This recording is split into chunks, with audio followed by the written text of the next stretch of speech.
Nesse vídeo, eu quero demonstrar aos prefeitos, assessores, consultores, secretários, quais as medidas deverão ser adotadas pelo prefeito eleito antes de sua posse e, posteriormente, as principais irregularidades encontradas no momento de assumir o mandato. Pois bem, definir a equipe de primeiro escalão deve ser uma das medidas adotadas pelo prefeito antes mesmo de tomar posse, porque ele necessitará dos seus auxiliares estar acompanhando a transição e dar início aos trabalhos de sua gestão. A continuidade dos serviços públicos é uma necessidade que o prefeito eleito deve tomar cuidado antes mesmo da posse, garantir que a sociedade não seja prejudicada com o encerramento ou a paralisação de serviços públicos. Os secretários municipais, que são os principais auxiliares do prefeito eleito, devem passar por uma capacitação antes mesmo de assumirem os cargos, considerando que a maioria deles não tem experiência de gestão em secretarias municipais, para que eles venham se inteirar de todos os assuntos, de todas as obrigações de suas secretarias, é preciso que eles passem por uma capacitação antes mesmo da posse, conhecer a estrutura, quais os servidores vão estar lotados nas suas secretarias, quais os programas que constam do PPA, que são atribuições de suas secretarias, e assim por diante. O controlador geral é uma das peças importantíssimas que devem ser escolhidas, né, dentre os servidores efetivos, com capacitação técnica comprovada, em formação de nível superior e possuir uma experiência de administração pública. Recomenda-se que o controlador geral do município não seja substituído nos primeiros anos de uma gestão, considerando que tem inúmeras atividades que necessitam da participação do controlador interno, em específico, a própria coordenação da transição de governo. Então, compete ao controlador geral do município manter a guarda de todos os documentos, dados necessários para a fiscalização externa, conforme preceitua o inciso 4 do artigo 74 da Constituição Federal. Então, o controlador interno deve ser uma das peças mais bem capacitadas para compor a nova equipe de governo. O procurador-geral também é importantíssimo, mas que seja um profissional com especialidades em direitos públicos e contratação pública e gestão pública. É difícil para um gestor assumir um mandato e, à frente da procuradoria, estar um profissional do direito que não tenha o domínio do direito público. É necessário que tenha experiência para dar seguimento aos trabalhos que vêm sendo desenvolvidos. Lembrando que está em risco aí o patrimônio do município. Então, o gestor público deve estar amparado, ou seja, assessorado por profissionais que possuem conhecimento técnico e especializados em gestão pública, não arriscando nomear para sua equipe leigos para desenvolver papel que exigem muita capacidade técnica. Os diretores de autarquias podem ser escolhidos no segundo plano, após a tomada, a posse do prefeito, dos secretários, procuradores, controladores, e sim ser escolhido com mais tranquilidade esses diretores de autarquias, conforme a própria norma que criou a autarquia define. Em muitos casos, os diretores dão continuidade ao trabalho que vem sendo desenvolvido por essas autarquias. Quanto às consultorias externas, também chama atenção para a notoriedade dessas consultorias. É comum prefeitos tomarem posse já contratando consultorias externas. Vale lembrar que, primeiro, para contratar uma assessoria externa, tanto na área jurídica, tanto na área contábil, é necessário existir no quadro do órgão o profissional que integra os servidores, ou seja, para você contratar uma assessoria externa, precisa ter quem vai receber essa assessoria.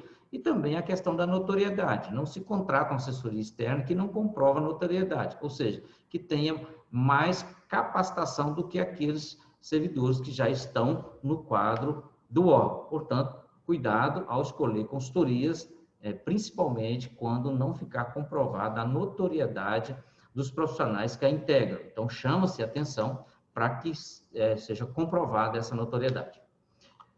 Também é necessário, é recomendável, né, que antes de tomar posse, que o prefeito eleito crie um cronograma para aproveitamento da equipe que vai ser empossada logo em seguida, ou que vai fazer parte, mesmo que essas pessoas já integram a administração.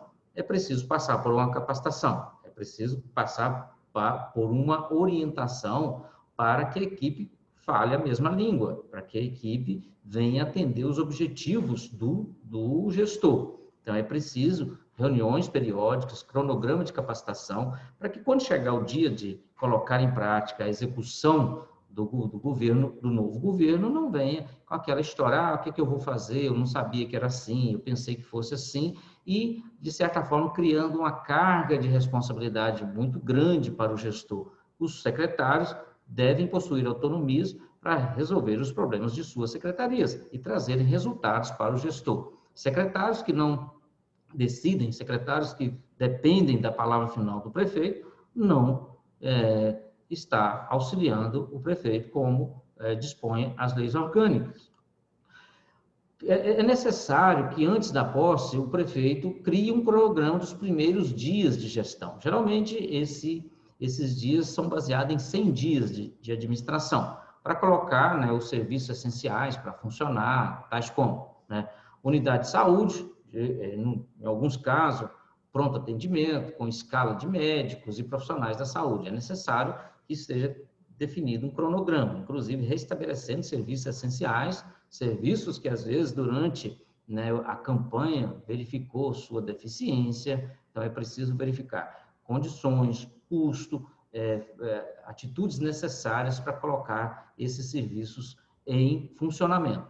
Transporte, é necessário que verifique as condições dos veículos do transporte escolar, transporte de pacientes, transporte de pessoas que geralmente são atendidas em consórcio de saúde em outras cidades, né? A terceirização, se é viável ou não a terceirização de alguns serviços de transporte, às vezes fica bem mais eficiente a terceirização desse serviço de transporte que manter uma frota, né, no município, né?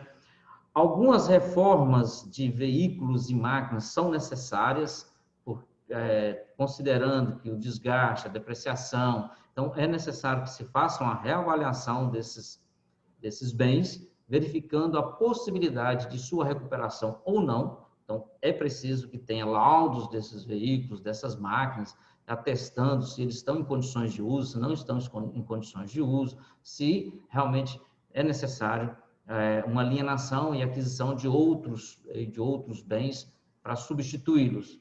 A questão da coleta de lixo também, verificar se é terceirizado, se é frota própria, se tem um cronograma, qual a forma de coleta, o transporte e o depósito desse lixo em aterros sanitários, ou até mesmo reciclagem de lixo. Então, essas são uma das primeiras necessidades da administração, considerando que o lixo não pode esperar. Então, deve verificar isso com uma certa antecedência e verificar quais as condições serão colocadas para funcionar a coleta de lixo. Varredura de ruas, né? Verificar a escala e definir metas para aqueles funcionários que trabalham na limpeza urbana, né? Propriamente dito, por áreas, por vias, como isso está sendo tratado, como está sendo administrado, se é por hora, cumprimento de horas trabalhadas, se é por metas alcançadas. Então, é preciso que a aparência da cidade, né, seja cuidada nesses primeiros dias. Manutenção de estradas, né, cronograma de patrulhamento, nivelamento e atendimento das estradas vicinais, considerando que há necessidade de verificação de rotas escolares. Nesta oportunidade, já verifica as condições das estradas vicinais, onde deve um engenheiro fazer um projeto básico e apresentar isso para a administração, já nos primeiros dias de governo, onde vai ter condições de estar terceirizando esse serviço de conservação de estradas vicinais, ou reparos pontes, bueiros, assim por diante. Então, é necessário que os secretários estejam atentos e orientados como proceder nessas ações.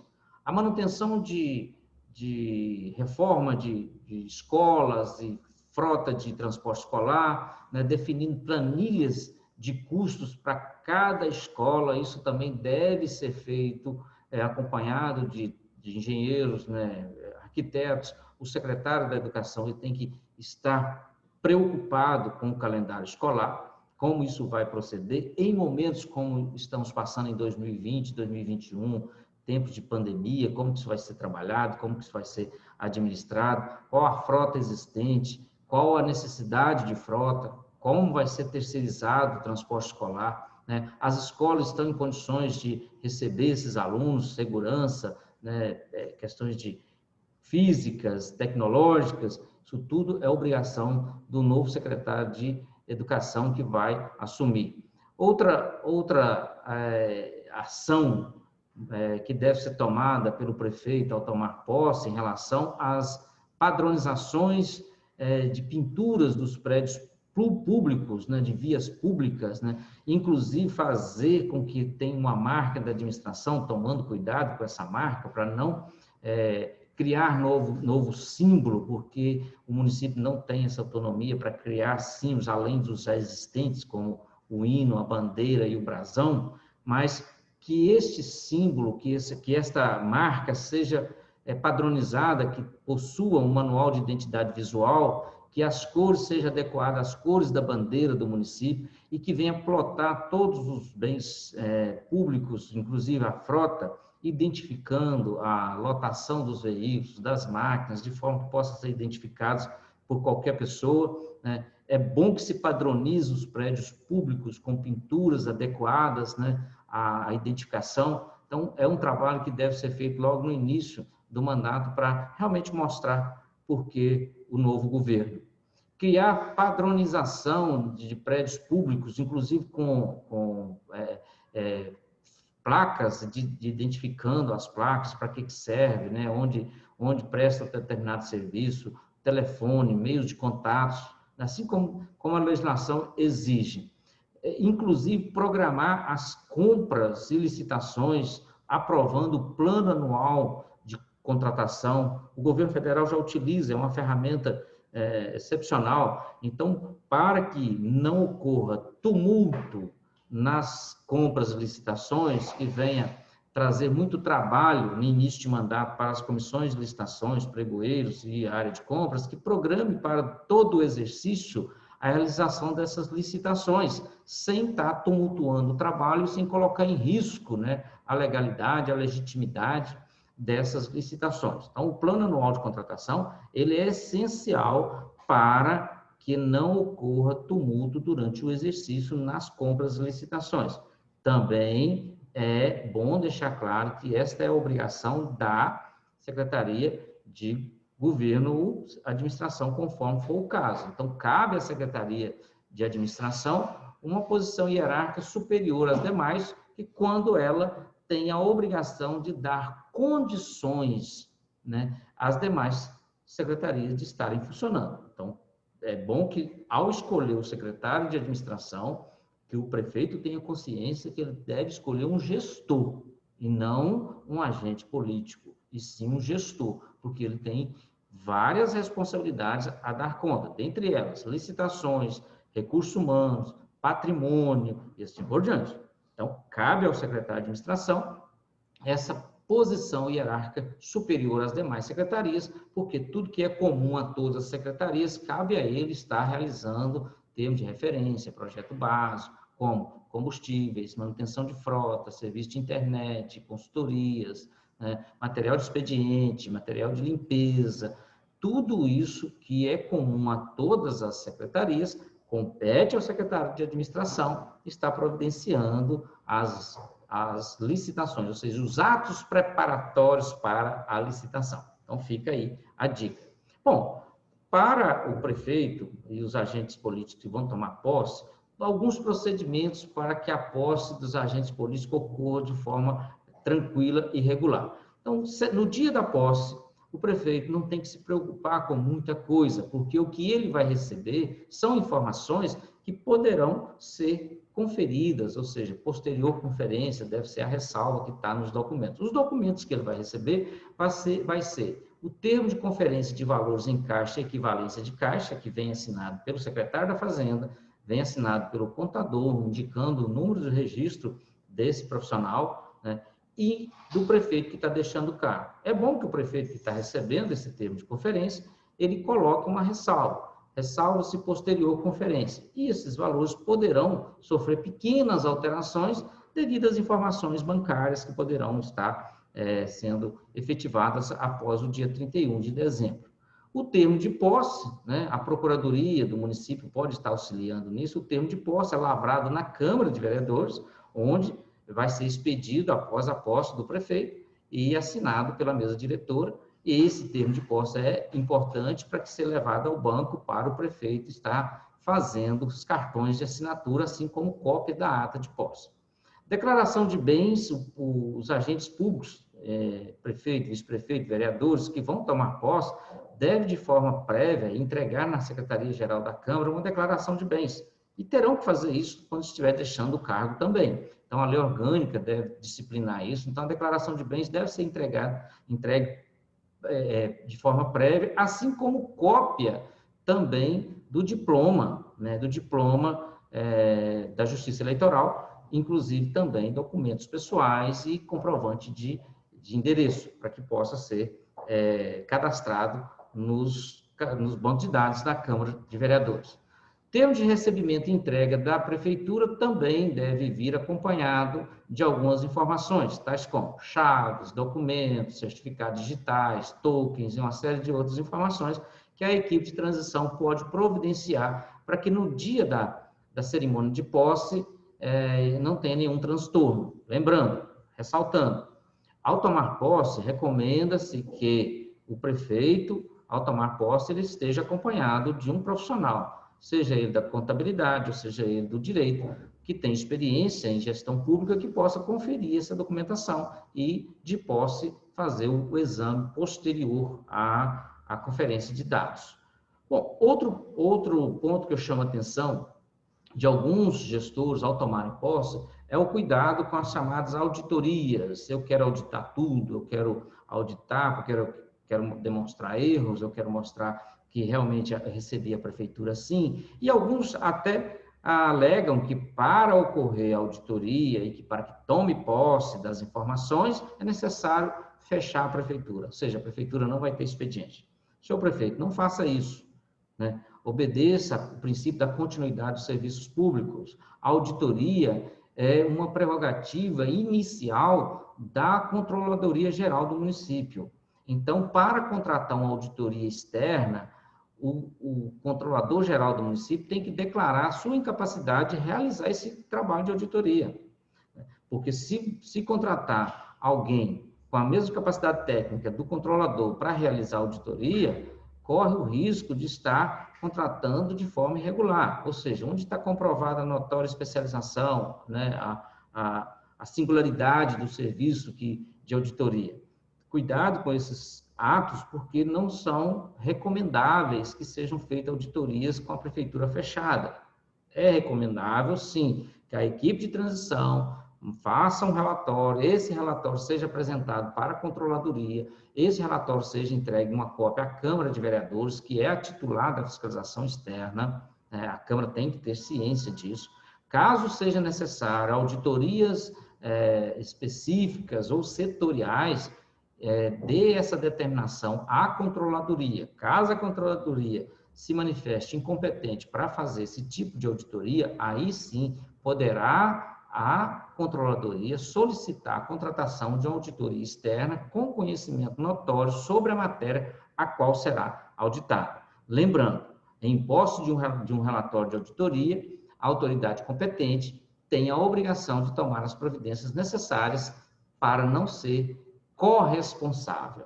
Então, caso um relatório de auditoria seja apresentado ao prefeito com irregularidades, com dano ao erário, ele está obrigado a tomar medidas cabíveis para não ser corresponsável, ou seja, ser conivente com aquilo que ele tem certeza que está errado. Então, nestas questões, é bom deixar claro também que a administração pública ela realiza auditoria de duas naturezas: auditoria de regularidade e auditoria operacional. Então, são essas duas naturezas de auditoria que são realizadas. Então, o que seria uma auditoria de regularidade? Que tem como objetivo examinar a legalidade e a legitimidade dos atos da gestão e dos responsáveis, né? Quanto aos aspectos contábil, financeiro, orçamentário e patrimonial. Percebe-se que a fiscalização da execução orçamentária, financeira, patrimonial e operacional compete à controladoria, conforme disposto lá no caput do artigo 70 da Constituição Federal. Então, é bom que isso fique claro. Então, compõe as auditorias de regularidade, as auditorias de conformidade e as auditorias contábeis, como o próprio nome já indica, que seria a análise das demonstrações contábeis. Já a auditoria operacional, ela tem como objetivo examinar a economicidade, quais foram os atos provocados pela gestão que resultou em economicidade, né? A eficiência, ou seja, planejou, executou dentro daquilo que foi planejado. A eficácia, que seria aquilo que foi executado, aquilo que foi adquirido, aquilo que foi gasto, realmente está atendendo o objetivo para qual foi gasto o recurso público. Então, é preciso que isso fique demonstrado com laudos, especificamente com laudos. E efetividade das organizações, ou seja, o Conselho Tutelar realmente está cumprindo o seu papel, está funcionando, a auditoria está funcionando, a controladoria realmente faz o seu papel, tem procedimentos e rotinas, tem plano anual de auditoria interna, tem regulamentações, tem manual de gestão, tem índices a ser alcançados, né? tem algumas atividades que os próprios tribunais exigem. A efetividade as compras e licitações estão funcionando como deveriam, né? Recursos humanos, tem quadro de férias. Então, essas auditorias operacionais verificam a efetividade dessas unidades administrativas, inclusive dos programas, né? Dos programas definidos no PPA se estão sendo cumpridos, e tem como finalidade avaliar o desempenho da gestão e promover, obviamente, aperfeiçoamento da gestão pública naquilo que não atingiu o resultado esperado. Então, auditoria de regularidade e auditoria operacional são as naturezas de auditorias realizadas na administração pública municipal. Compete, obviamente, à Controladoria Geral a realização dessas auditorias. Então, as auditorias, elas têm como caráter preventivo e corretivo. Por isso, recomenda-se que o órgão interno, ele de controle, ele faça essas auditorias e cria um calendário anual de auditorias específicas conforme a sua matriz de risco definida. Então, para fazer auditoria, tem que ser profissional habilitado, possuir notoriedade ou capacidade para fazer tal trabalho. Então, é uma garantia que o gestor tem que aquilo que ele fez ou praticou está sendo auditado. Então, o controlador geral do município deve estabelecer um plano baseado em risco para determinar as prioridades de auditoria de forma consistente com objetivos e metas institucionais da unidade auditada. Esse é o ponto. Então, fica aqui uma recomendação, mais uma vez, que ao escolher o seu controlador, ele não seja o bom, ele seja o excelente, porque o sucesso da sua gestão, ou seja, a legalidade de sua gestão vai passar pela mão dele, e ele precisa te proteger. É bom que se crie um ciclo de auditoria operacional, né? Para fazer essa auditoria é necessário, né, uma seleção, né? Ou seja, a análise de riscos. O que é uma análise de risco? É onde está presente maior risco de fraude, desvio, ilegalidade, irregularidade. Isso faz através da matriz de risco. Compete à Controladoria Geral fazer um levantamento para identificar quais as unidades administrativas oferecem ou estão sujeitas a risco. e qual o impacto que as mudanças propostas poderá estar ocorrendo, né? Ou seja, tanto no financeiro, tanto no funcional. Então, precisa um planejamento, fazendo um plano anual de auditoria interna, como será feita essas auditorias, como será executada esse plano anual de auditoria, é necessário que se crie o plano de trabalho que o auditor estabelece para cada unidade auditada. Então, ele vai ter que estabelecer, né, o plano de trabalho. O plano de trabalho é como vou fazer algo, diria que é mais ou menos assim. O relatório do auditor também tem que servir de peça para tomadas das decisões do prefeito eleito. Então, o relatório de auditoria tem que servir de base. Para quais as decisões eu vou tomar para não correr esse risco, para que isso ocorra, seja consertado e eu venha atingir melhor resultado da minha gestão. Então, o relatório tem essa função, né? Então, o gestor, a autoridade competente, deve fazer uma análise de todos os itens apontados no relatório de auditoria. Inclusive, ela pode solicitar aprofundamento de auditoria, auditoria específica, né, auditoria diferenciada por parte de especialistas e assim por diante. O que não pode ficar é nenhuma dúvida sobre determinados atos.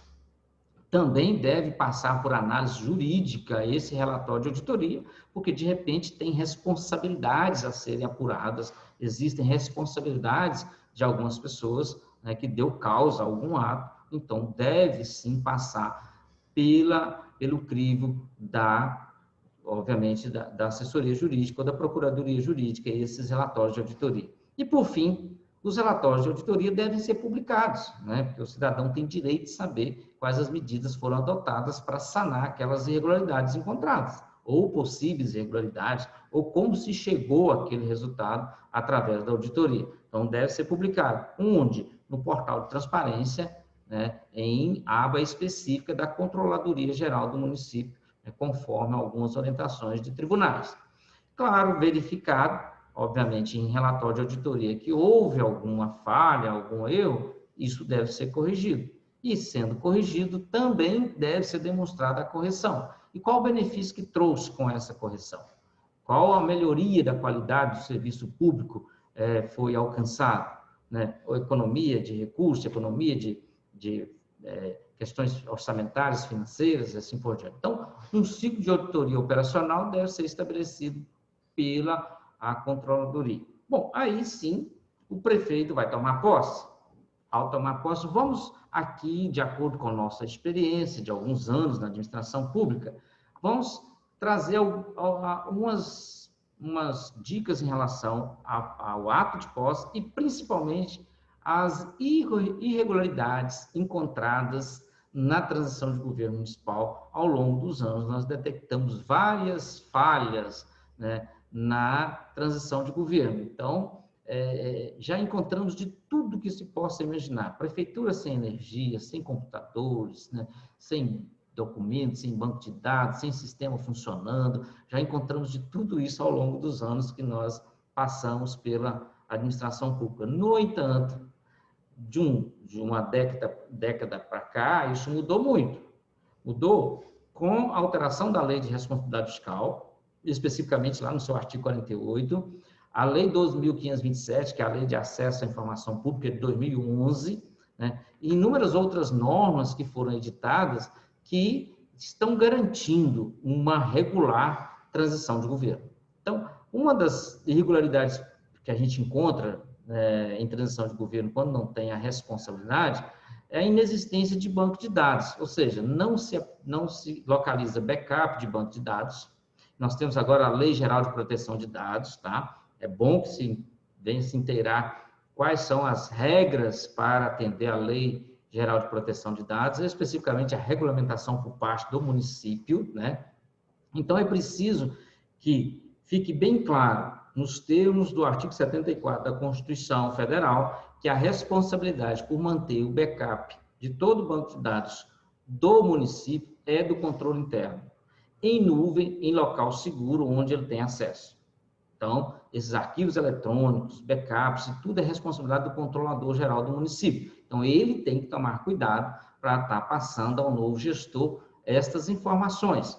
Então, recomenda, no caso, ao tomar posse, que o pessoal da tecnologia da informação, eles venham lavrar um laudo técnico, né, para que fique bem claro, né, os estágios encontrados dos bancos de dados e que esse laudo seja entregue ao controlador geral para, obviamente, apresentar isso juntamente com os documentos que são necessários para o novo gestor. Então, banco de dados, backups, isso deve estar em nuvem e sob guarda e responsabilidade do controlador geral do município, conforme preceitua o inciso 4 do artigo 74 da Constituição Federal.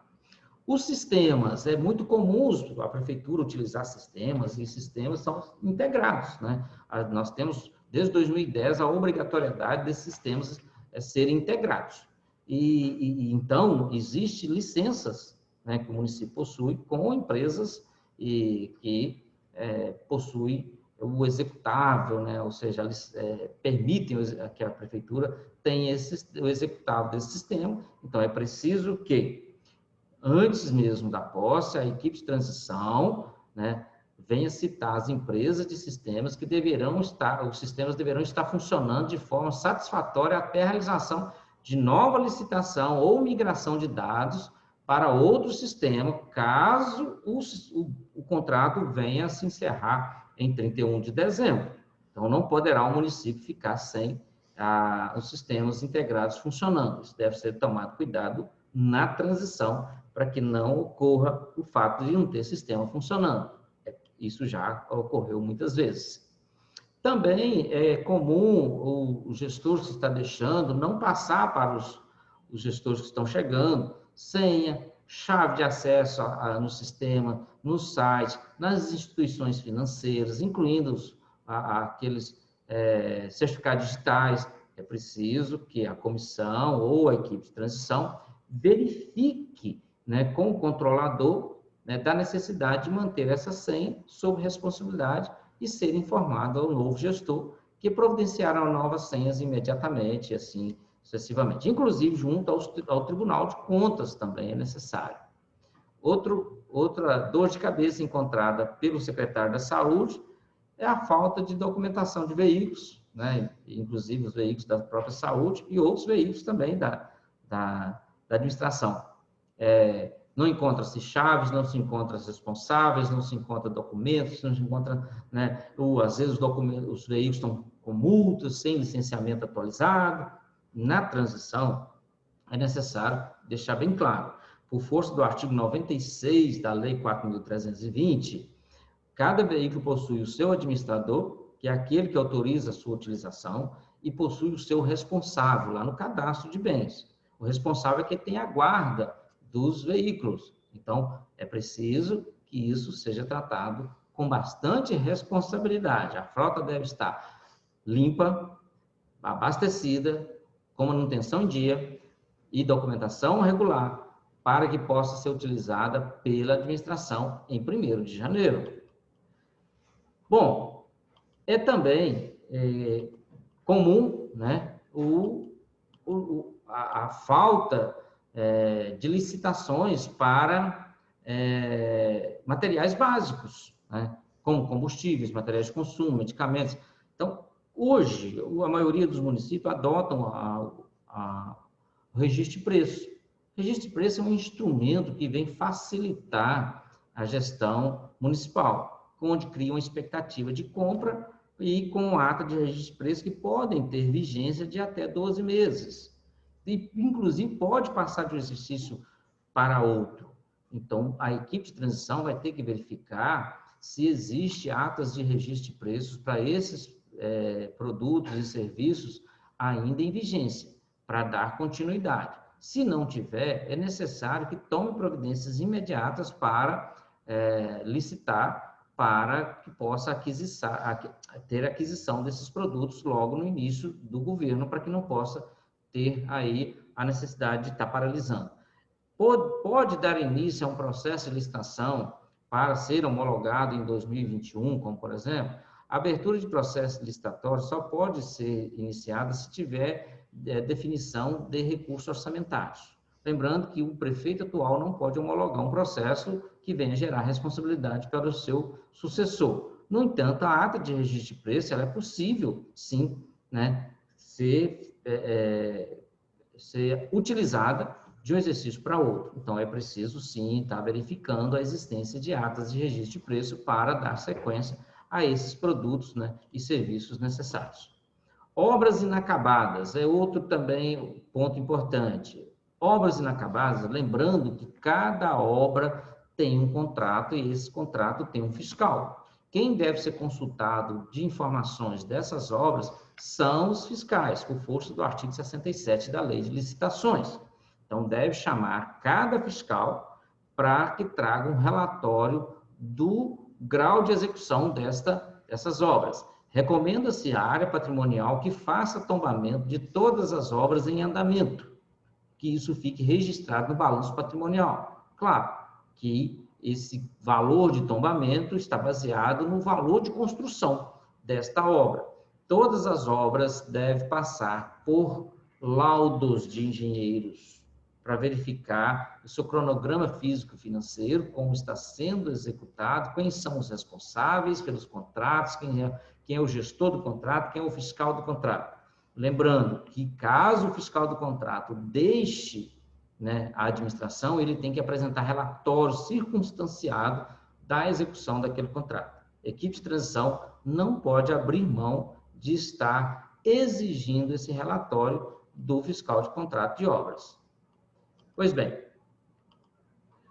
ausência de equipe de limpeza, né, no final de ano, no primeiro dia do ano, isso é comum, né, não ter nenhuma escala de equipe de limpeza urbana, né, o prefeito que está deixando o cargo não está nem aí para isso, vai deixar para lá. É bom que isso seja tratado também com antecedência, né? A equipe seja escalada, seja publicada a escala dessa equipe para que cuide da limpeza desses serviços essenciais, vigilância, serviços de limpeza, serviços de manutenção, isso tudo tem que ser visto com uma certa antecedência. Então, não pode o gestor que está deixando o cargo não se preocupar com esses serviços essenciais para a sociedade. Também é comum encontrar ausência das demonstrações de saldos de contas correntes e aplicações financeiras. Em muitos casos, as pessoas que trabalham na área financeira do município alegam que os bancos não forneceram extratos, que não tiveram nenhum tipo de informação. Isso não é mais aceitável. Por quê? Porque os bancos trabalham com sistemas, e esses sistemas em tempo real, né, pode gerar extratos, gerar informações a qualquer momento. Sabemos que o dia 31 é o dia que vai encerrar o movimento, que faça com antecedência o levantamento dessas informações. Não há razão para falar que não tem condições de passar os saldos corretos ou conciliados. Existe sim, pode sim. Inclusive, tomar cuidado para não estar recebendo saldos sem conciliações bancárias, né? Porque às vezes aparece no extrato um valor, mas a disponibilidade é outra, bem diferente. Então, essas informações elas devem estar no termo de transição, deverá sempre observada a ressalva para posterior conferência, né? E o balancete de dezembro poderá ser apresentado até 31 de janeiro, conforme preceitua lá o artigo 162 da Constituição Federal. Então, cuidado, mais uma dica, cuidado especial para os recursos oriundos da Lei Complementar 173, que é a lei que traz o programa de apoio ao combate ao coronavírus. Esses recursos devem ser gastos de forma clara, objetiva e específica, para que não tenha problemas com prestação de contas posterior.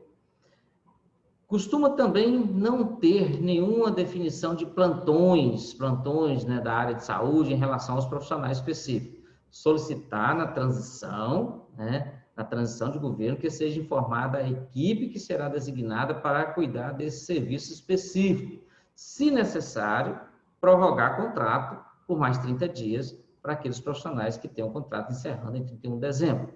Não pode, de forma alguma, paralisar esse serviço, em especial os plantões, né? Saques e transferências de recursos nas contas bancárias sem a devida comprovação de despesa, a conta chamada conta caixa, isso não é aceitável mais, né, gente? Nós hoje temos condições de movimentação financeira em bancos através de transferências financeiras, não existe a possibilidade de saques em boca de caixa mais. Se isso acontecer, tem que ser denunciado, né? Não pode aceitar. Então, se tiver, é uma irregularidade que deve ser lavrada em laudo de auditoria pela Controladoria Geral do município e denunciado como crime, né? Cheques em trânsito sem a devida conciliação bancária, cheques em trânsito e sem a conciliação, ou seja, comprovação de conciliação bancária, devem ser suspensos, ou seja, sustados nos bancos por meio de correspondência oficial já no primeiro dia útil do mandato, para que realmente esses cheques, ao serem apresentados na instituição bancária, que eles sejam apresentados para o município, porque eles não têm nenhum tipo de lastro de legalidade, né, na conciliação bancária apresentada ao gestor. Os restos a pagar de servidores, lembrando que a folha de pagamento é a maior despesa que o município possui. Cuidado com essa despesa. Essa despesa tem que ser tratada com certa responsabilidade. Então, o resto a pagar de servidores é prioridade, né, e deve ser atestado pela controladoria, né, sua legalidade, sua legitimidade. Não havendo disponibilidade financeira por fonte de recurso, deve ser apresentado plano de pagamento, deve ser feito um parcelamento, né, a ser baixado um decreto regulamentando e informando ao Ministério Público o porquê desse parcelamento. Lembrando, não quer dizer que não tenha ficado recurso financeiro que não vai ser pago sim, né? Se é uma despesa legal e legítima, ela vai ser paga. Quem deve é o município e não o gestor anterior. Deve tomar muito cuidado com isso. Mas não se pague nenhum resto a pagar sem parecer técnico da Controladoria Geral. Que a Controladoria tem que atestar a legalidade e a legitimidade dessas despesas sem lastro de disponibilidade financeira ou o que quer que seja. Então, tem que estar devidamente amparado por parecer da Controladoria Geral do município qualquer pagamento de resto a pagar. Fica a dica. Outro ponto que vai ser difícil não encontrar nos municípios é o sucateamento da frota, sucateamento de veículos, né? Além de sucateamento, costuma ter veículos com multas, veículos sem manutenções regulares, né?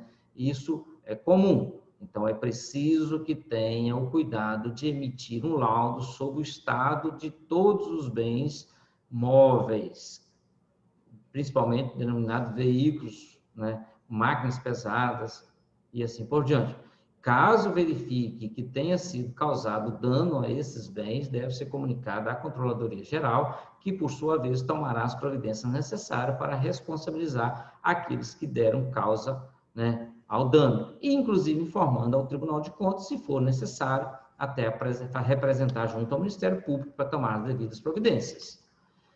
Despesas empenhadas e não liquidadas e não comprovadas. Cuidado com essas despesas. É muito comum encontrar notas de empenhos, inclusive de exercícios anteriores, que não estão devidamente liquidadas e nem acompanhadas de provas de legalidade. Essas despesas só poderão ser reconhecidas após o devido processo administrativo e sua comprovação legal, ou seja, licitação, fase de empenho, pessoa habilitada para liquidar e comprovação que realmente houve a prestação de serviço ou a entrega do produto e assim por diante. Não pode ir pagando essas despesas que não estão comprovadas a sua legalidade, a sua legitimidade.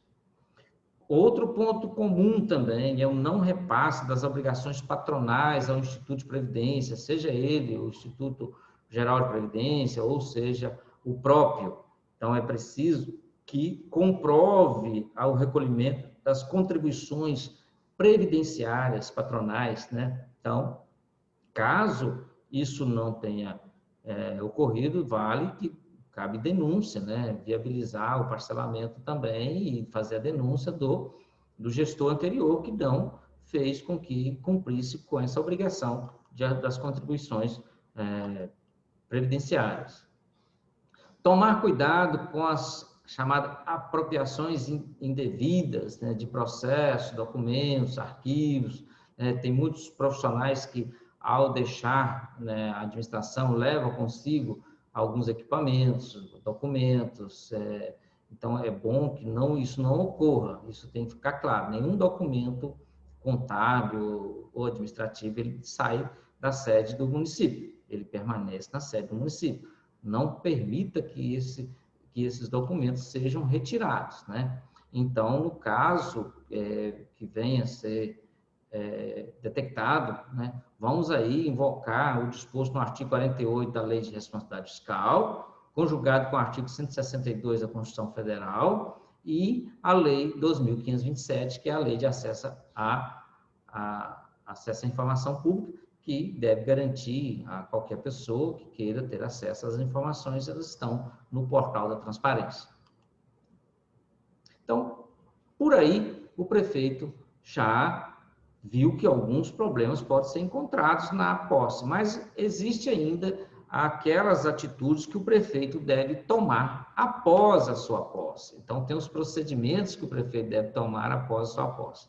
Então, aí já está, ou seja, a responsabilidade é tua, foi eleito, agora toma conta.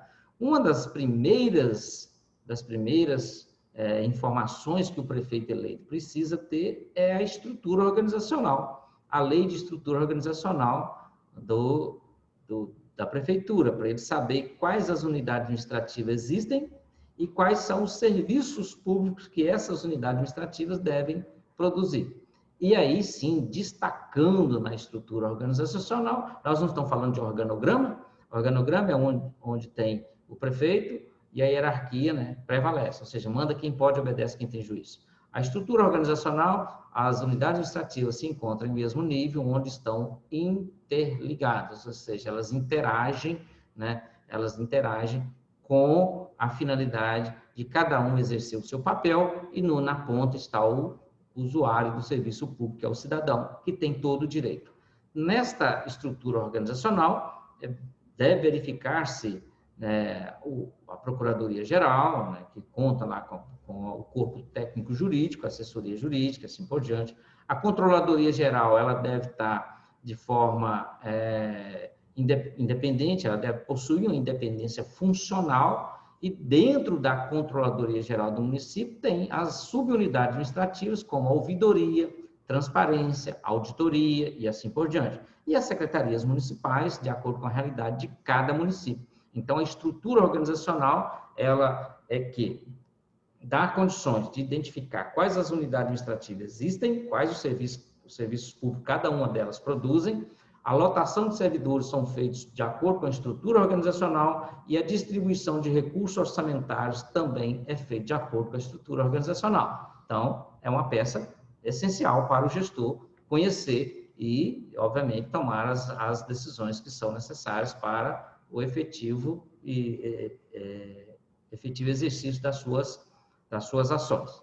Bom, ao identificar a estrutura organizacional, vai verificar que as unidades administrativas são integradas, verificando cada serviço que cada uma delas deve produzir, inclusive exigir que cada unidade administrativa apresente a chamada carta de serviços, que está lá a exigência prevista no artigo 8º da Lei de Acesso à Informação Pública, quais os programas de governo estão sob responsabilidade de cada secretaria, verificar quais os servidores estão lotados em cada unidade administrativa, verificar, através de inventário analítico, quais os bens estão tombados, e para identificar também os servidores responsáveis pela administração desses bens e os servidores responsáveis pela utilização desses bens, verificar qual o montante de recursos orçamentários disponível na lei orçamentária anual, e também isso implica na elaboração do quadro de cotas trimestrais, né, quadro de cotas orçamentárias trimestrais, previsto no artigo 47 e 48 da Lei 4.320, que vai dar uma segurança para cada secretário utilizar as dotações orçamentárias que são disponibilizadas para eles durante todo o exercício, né? Então, aí ele vai ter que fazer uma um controle da utilização desses recursos orçamentários para fechar o exercício. Então, cada secretaria vai ter um quadro de cotas trimestrais de recursos orçamentários definidos. Isso, pelo menos, é o que preceitua o artigo 47 e 48 da Lei 4.320. Se vai ser adotado, já é outra história, né? Identificar as diretrizes do plano de governo, ou seja, do prefeito eleito, né? E necessário regulamentar a elaboração do PPA, que inclusive o PPA é elaborado no primeiro ano de governo para ser executado nos 3 últimos daquele governo no primeiro ano do governo seguinte. Então, em 2021, o prefeito que tomar posse vai estar executando o PPA já aprovado em 2017. Então, pense nisso. A base para a elaboração do PPA é as ações de governo que o prefeito registrou no cartório eleitoral quando fez registro da sua candidatura. Cuidado, vai ter que cumprir com aquilo que prometeu. Então, é necessário que constitua aí uma equipe de elaboração do PPA e um regulamento de elaboração do orçamento público, porque isso é fundamental para o sucesso de uma administração. Bom, em segundo momento, né, o governo que tomou posse, ele deve nomear a equipe de governo de segundo escalão, as chamadas chefias, né, e definir, né, os integrantes de algumas comissões, comissão de compras, comissão de licitação, comissão de avaliação de desempenho, comissão que vai avaliar dados específicos e assim por diante. Então, ele deve expedir os atos administrativos necessários à nomeação dessas pessoas que vão integrar as chamadas unidade administrativa de segundo escalão. É comum também que ocorra isso. Após a posse, obviamente, a área da fazenda, né, vai conferir as contas bancárias e os bens recebidos, né, e protocolar nos bancos documentos sobre os novos responsáveis pela movimentação das contas bancárias.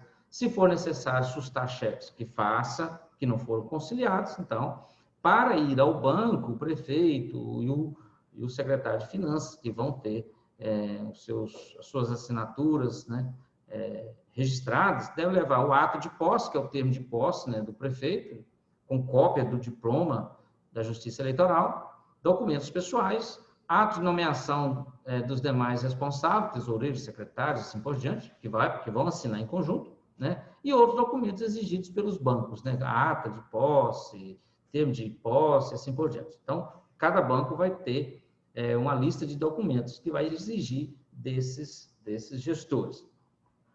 Outro ponto importante após a posse é que o prefeito determine a Controladoria Geral que realize um diagnóstico geral do estado econômico, financeiro, funcional, patrimonial da administração, né? Ou seja, atualizar aquelas informações que já foram produzidas na equipe de transição, para que o prefeito comece a tomar providências para colocar em prática o seu plano de trabalho.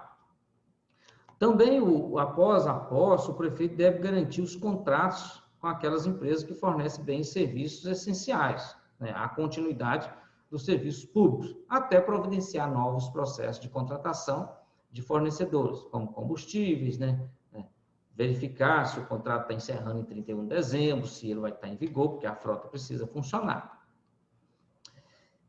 Também determinar a controladoria e a contabilidade geral, né, que ateste a adequação das finanças públicas à lei de responsabilidade fiscal, porque isso não pode ser corresponsabilizado em relação a isso, né? Caso verifique algum excesso de gasto ou extrapolando algum limite, notifique o Tribunal de Contas, né, caso encontre alguma inconsistência, providenciar, né, a responsabilização ao gestor anterior. Então, deve verificar os gastos com o legislativo foram obedecidos, gasto com o pessoal está dentro do limite prudencial, né, o limite de alerta, resta pagar sem disponibilidade financeira foram cancelados, ou os resta pagar estão amparados com documentos hábeis, metas fiscais não atingidas, o porquê que não foram atingidas, tem justificativa, cronograma de desembolso, se existe, verificar se realmente tem fundamento na metodologia de cálculo, caso não existe, determinar que se elabore imediatamente para garantir o equilíbrio financeiro por parte da administração, quadro de cotas orçamentárias, conforme o artigo 47 e 48 da 4.320, Se não tem, providencia a elaboração, né? Também deve, após convocar, né, através da controladoria, os fiscais de contratos, né, oriundos de convênios, né, ou o gestor da pasta também deve prestar informação da situação, né, desses contratos, como eles estão sendo executados, se estão dentro daquilo que foi pactuado, se não estão. Os fiscais de contratos oriundos de repasses com a Caixa Econômica Federal ou convênios, né? Então, deve verificar se o cronograma físico-financeiro está sendo obedecido, apresentando o laudo de medição atestado pela área de engenharia. Quando se tratar de obras, isso tem que estar lá devidamente comprovado, né? Determinar o levantamento, né, da situação que se encontra a frota municipal, conferindo, né, as condições de uso, os documentos, emitindo extrato de multas, os licenciamentos de todos os veículos se encontram realmente atualizados, né, identificando os administradores responsáveis e, obviamente, plotando esses veículos com a característica de bens públicos para que possam ser fácil identificados em qualquer lugar. Também determinar a contabilidade de providenciar a prestação de contas do ano de 2020, né, e submeter a apreciação da Controladoria Geral para emissão de parecer que vai integrar essa prestação de contas conforme normas dos tribunais de contas.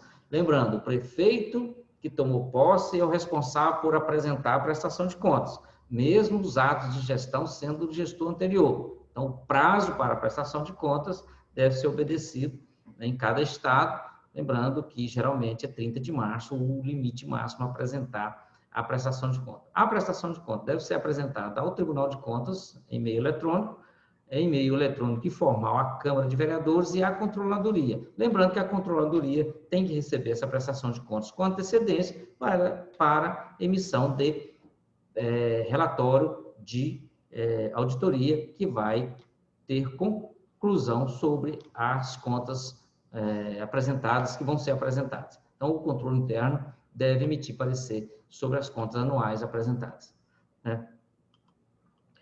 Determinar a consolidação de toda a legislação, isso é uma das falhas que existem em muitos municípios, né? Cabe à Câmara essa obrigação, mas em muitos casos a Prefeitura toma providência de estar consolidando a legislação municipal, onde consegue visualizar quais as leis já foram revogadas, quais as leis não têm mais vigência, né? Então, é preciso que isso seja feito por parte da Controladoria ou provoque a Câmara de Vereadores que tome providência a respeito dessa medida.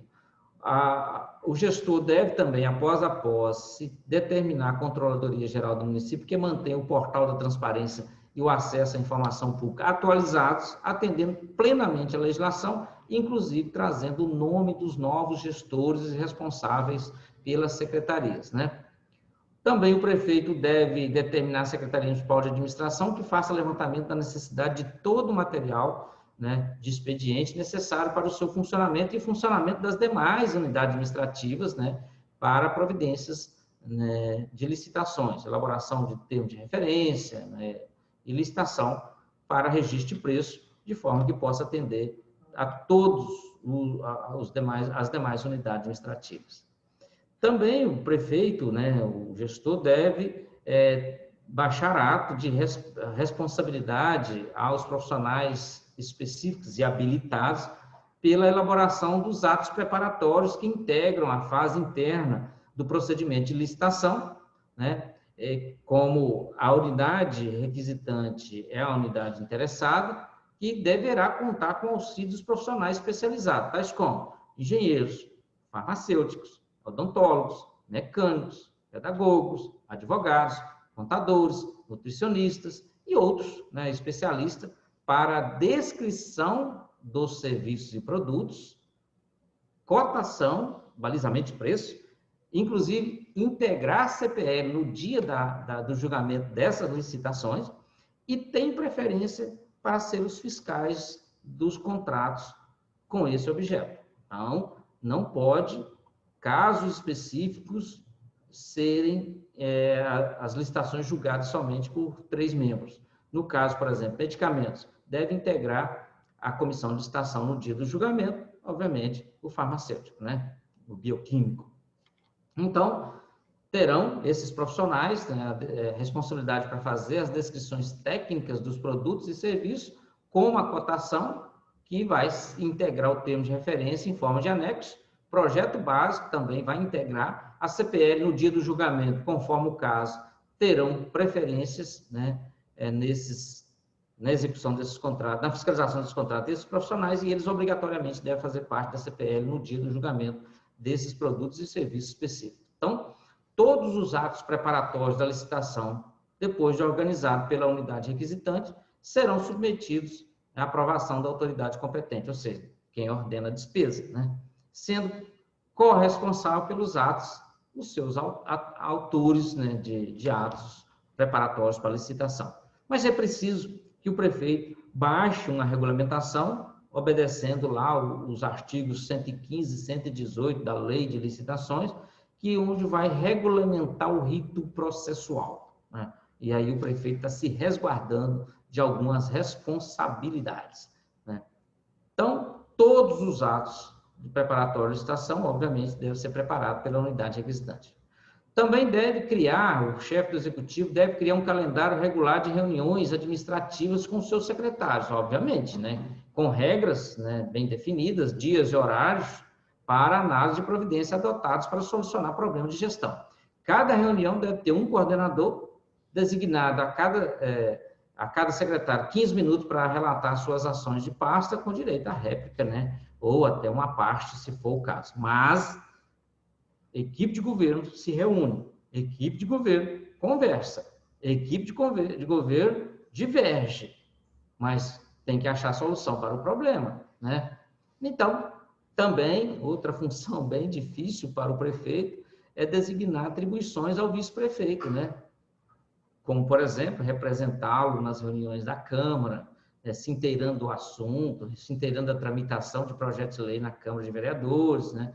Então, o próprio prefeito deve ditar quais as ações serão assumidas, assim, pelo vice-prefeito, né? O vice-prefeito não pode simplesmente, né, ficar aí esperando, né, a vaga ou então a oportunidade para substituir o prefeito. Não é bem por aí. O vice-prefeito tem que participar da administração e ele é um auxiliar direto do prefeito. Então, acaba com essa cultura de que vice-prefeito não faz nada. Ele tem que contribuir. Até porque, se ele não exercer nenhuma atividade administrativa, ele deixa de cumprir o parágrafo 1 do artigo 70 da Constituição, que é prestar conta, né? Então, se ele recebe dinheiro público, ele tem que prestar conta de uma forma ou outra, uma contrapartida.